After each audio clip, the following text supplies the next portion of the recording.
আমার বাপটা যখন মারা গেছে নিজের হাতে বালতিটা বুড়াইয়া গরম জল কইরা নিজে পর্দার ভিতরে ঢুকছি, ঢুকে আমি সুন্দর করে গোসল করাইছি, সুন্দর করে গোসল করাইছি।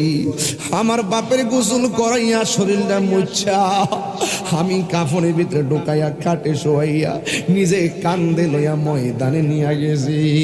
আরে আমার বাপের যে আনুষ্ঠানিকতা, মাইকিং হইছে, গোসল হইছে, লাশটা কান্দে লইছে, জানাজার ময়দানে নিয়ে গেছে, ইমাম সাহেব নামাজ পড়াইছে, কবরের মধ্যে শুয়াইছে, বাঁশের ছানিগুলো দিয়া মাটি দিয়া 40 কদম হেঁটে এসে গেছে। এমন একটা আনুষ্ঠানিকতা সাল্লার আজকের মানুষের বাকি আছে না নাই? বাপের আনুষ্ঠানিকতা আমার জীবনেও এমন একদিন হবে।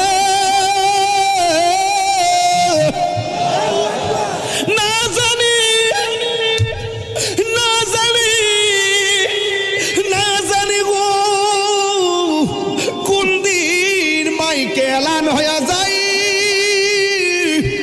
না জানি কোন দিন, বাঁশের জারে বাঁশ কাটা হয়ে যায় না জানি কোন দিন, যে মানুষের লাশে লাশে সারি সারি জানাজার ময়দানে চলে আসে। আমি জানি না গো আল্লাহ, 3 বার কন্যা আল্লাহ।